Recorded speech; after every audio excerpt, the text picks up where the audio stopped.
Dans cette édition de Révolution Solopreneur, je vais t'enseigner comment créer un branding personnel vraiment authentique sans te compliquer la vie. Avec la marée de contenu généré par l'IA, c'est de plus en plus difficile de sortir du lot. Je te parle pas de l'ancienne IA qui génère des mains à 6 doigts. Là. Okay? Alors, qu'est-ce qu'on doit faire pour se démarquer? Est-ce qu'on doit tout laisser tomber? Quoi qu'avec 6 doigts, je te l'accorde, c'est plus difficile de laisser tomber quoi que ce soit après. Sans blague, les mains déformées sont pas mal derrière nous puisque l'IA avance à toute vitesse. Entre autres, avec l'annonce des GPTs et de ChatGPT-4 Turbo, l'intelligence artificielle génère de plus en plus de contenu textuel de qualité. Ça fout la chienne, comme on dit en bon québécois. Comment se démarquer de ce raz-de-marée qui s'en vient vers nous? La beauté de la chose, c'est que cette déferlante sera en grande partie une grosse vague beige sans saveur. Mais c'est quoi le rapport avec le branding personnel? Bear with me, je vais t'expliquer. La plupart font l'erreur de penser qu'une marque consiste seulement à choisir de belles couleurs pour ton site web, un logo original et des polices de caractères trendy. Nope. Ça, c'est l'image de marque. L'image de marque doit refléter l'identité de marque. Pour avoir étudié en graphisme de 1999 à 2001, je le sais, je suis tombé dans le piège moi aussi. Je mélangeais les deux au début. Ça m'a pris plus d'une dizaine d'années avant de bien comprendre et maîtriser comment définir une identité de marque forte. Même si je savais comment créer une image de marque, j'ai dû aussi apprendre sur le tas les bases de la communication, du marketing et de la rédaction persuasive. Et j'apprends encore chaque jour. Apprendre à créer des marques forte pour des dizaines d'entreprises et pour mes solo business en ligne, je n'avais pas créé encore de personal brand. J'ai eu la chance de pouvoir explorer ça récemment. J'ai dû aller dans le fin fond des abîmes de mon âme pour définir mon premier personal branding et je vais te partager ce que j'ai appris depuis 2 ans. Je vais donc t'expliquer comment créer ton branding personnel avec tes propres couleurs et saveurs. Tout ça sans te casser la bicyclette. Premièrement, la recette d'un branding personnel qui résonne avec tes clients. Plusieurs font l'erreur de penser que c'est impossible de se démarquer sur les réseaux sociaux quand tout semble déjà avoir été dit. Voici pourquoi c'est plus faux que jamais en 4 points et la recette pour démarquer ton solo branding facilement de la masse. Premièrement, choisis d'être le favori, pas le meilleur. Sur les réseaux, tu n'as pas besoin d'être le numéro 1 dans ton domaine. Vise plutôt à devenir le favori de ton audience. C'est une question de connexion émotionnelle, pas de supériorité objective. Deuxièmement, connecte émotionnellement. Les gens sont attirés par ce qui les touche. Utilise ton authenticité, ton histoire, ta passion pour créer un lien émotionnel avec ton public. Mets en avant ta singularité. Dans un océan de contenu, c'est ta voix unique qui va te faire sortir du lot. N'hésite pas à partager tes expériences, tes idées, même si tu penses qu'elles ont déjà été abordées, ta perspective est unique. Quatrièmement, joue sur la qualité, pas la quantité. Mieux vaut moins de contenu, mais qui résonne fort avec ton public, que beaucoup de contenu qui passe inaperçu. En résumé, sur les réseaux, c'est moins une course à la quantité d'informations qu'une quête de résonance émotionnelle et de pertinence personnelle. Sans le savoir, tu es ta propre niche. La façon la plus simple de ne pas avoir de compétition. Voici comment j'ai extrait les pépites d'authenticité de mon cerveau, une cellule à la fois. Et comment tu peux le faire aussi. Alors, premièrement, définis instantanément et clairement ta clientèle cible de solo business en ligne. Détermine ton why, ta vision et ton anti-vision. Pourquoi tu te lèves le matin? Troisièmement, détermine tes valeurs, tes croyances et les philosophies de vie que tu as. Quatrièmement, définis clairement ta personnalité, le ton, le style, les couleurs, etc. Cinquièmement, crée une matrice de mantras pour t'aider à créer du contenu authentique. Alors, les points qu'on vient de voir là, on va les passer plus en détail après. Comment extraire ta marque personnelle de ton cerveau? Commence par ton cœur. Ça va sembler cheesy, mais la créativité et l'authenticité, c'est pas vraiment dans la tête que ça se passe. Voici quelques stats qui prouvent bien ça. Premièrement, l'impact émotionnel. Les émotions influencent 95% des décisions d'achat selon Harvard Business School. Deuxièmement, la mémorisation. Les messages qui incluent des éléments créatifs et émotionnels sont 22 fois plus mémorables que les faits purs, d'après une étude de Stanford University. Troisièmement, confiance et authenticité. Une étude de Stackla révèle que 86% des consommateurs citent l'authenticité comme un facteur clé lorsqu'ils décident quelle marque ils aiment et soutiennent. Quatrièmement, engagement sur les réseaux sociaux. Les contenus créatifs et personnels génèrent 8 fois plus d'engagement que les contenus purement informatifs ou rationnels, selon Social Media Today. Et cinquièmement, la perception de la marque. Selon une étude de Nielsen, les publicités avec un contenu émotionnel fort améliorent la perception de la marque de 31%, comparativement aux publicités basées sur des informations rationnelles. En gros, oui, réfléchir, c'est bien, pour que tu sois stratégique, mais pour ton branding, c'est ton cœur et ta créativité qui vont vraiment faire la différence. Alors, voici comment trouver ton empreinte digitale d'authenticité. Définis instantanément et clairement ta clientèle cible de solo business en ligne. Comme tu as pu lire, depuis mon intro, mon langage est très keb et j'essaie d'introduire quelques petites blagounettes occasionnelles. Okay? Et cette clarté envers mon personal brand, je ne l'ai pas eu du jour au lendemain. Okay? Je l'ai testé, étudié et j'ai pensé à ma clientèle cible. C'est pas aléatoire, c'est stratégique. Et c'est pas de dire tout ce qui te passe par la tête non plus. OK? Mais ce que j'ai pu réaliser, c'est que cette stratégie peut se résumer facilement. Tu es ta propre niche. Si je prends mon cas par exemple, que je suis un solopreneur web de 42 ans qui vit de ses revenus récurrents en ligne depuis 2017. J'ai atteint une pleine autonomie et flexibilité grâce à ma solo business en ligne. J'ai un petit côté créatif, rebelle, innovateur, au point où je suis rendu, j'en ai rien à foutre du monde corporatif. Je veux m'exprimer comme si je parlais à un autre solopreneur qui a le même besoin de liberté que moi. Alors, guess what? Ma clientèle cible, c'est justement un solopreneur web de 35 ans, à peu près, là, je te dis, fait que tu pars finalement de ton message ou de ce qui te parle, de ce qui te définit, puis tu t'adresses à un autre solopreneur ou quelqu'un qui est toi-même, ta clientèle cible, c'est toi-même, OK? C'est pas compliqué, tu sais. Fait que moi, je peux te donner comme exemple un solopreneur web.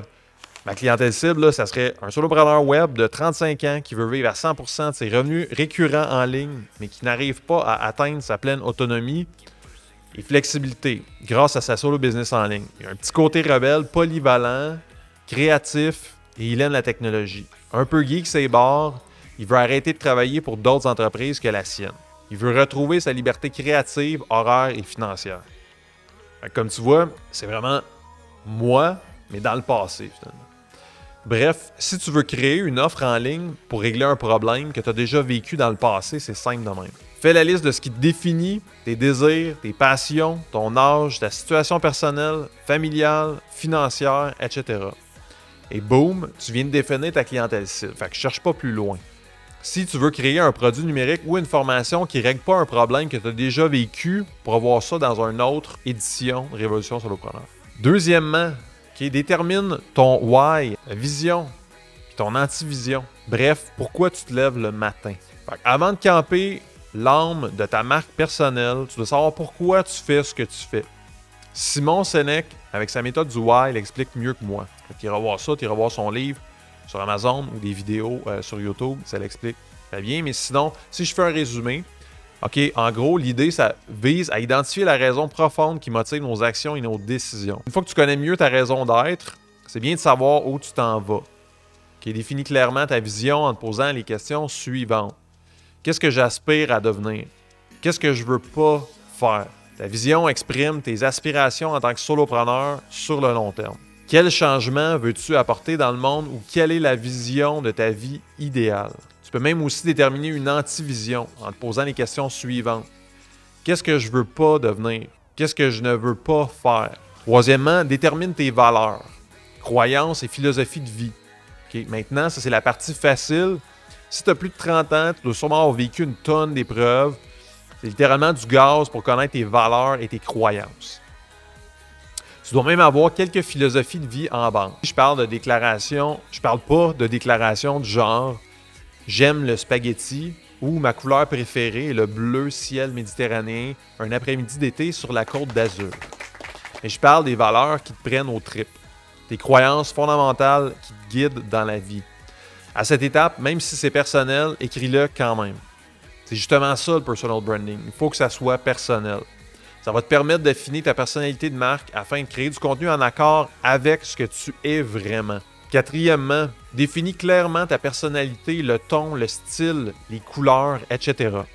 Ici, c'est l'assaisonnement pour ta recette de marque personnelle. Fais un Salt Bae de toi-même OK? Pour ce point, tu peux maintenant utiliser le genre de phrase « J'aime vraiment beaucoup passionnément le spaghetti ».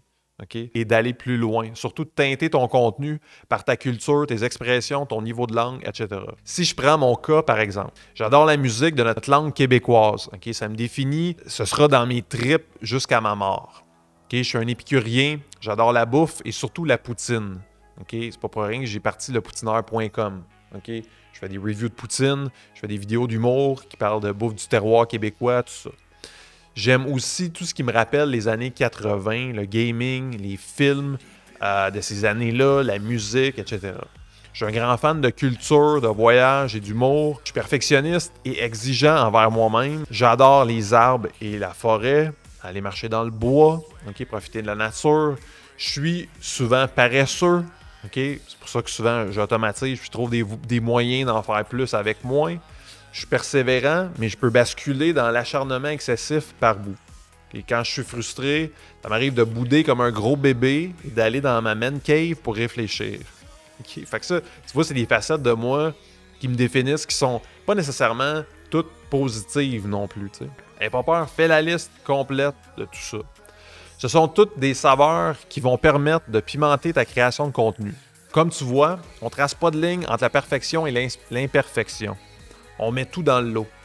À toi d'utiliser ton jugement pour faire le tri dans ce que tu veux partager ou non, à travers ta création de contenu. Si tu as peur de trop te dévoiler, fais quelques tests pour tâter le pouls de ta clientèle cible. C'est la beauté du web. Tu peux tout tester. Est-ce qu'il résonne avec certains éléments de ta personnalité? Dans mon cas, avoir un accent québécois pourrait être perçu pour certains comme une faiblesse. Puisque je veux rayonner dans la francophonie internationale, je me suis posé la question, est-ce qu'ils vont bien comprendre mon accent? La réponse, c'est que je trouve que c'est une force. C'est une couleur qui me définit.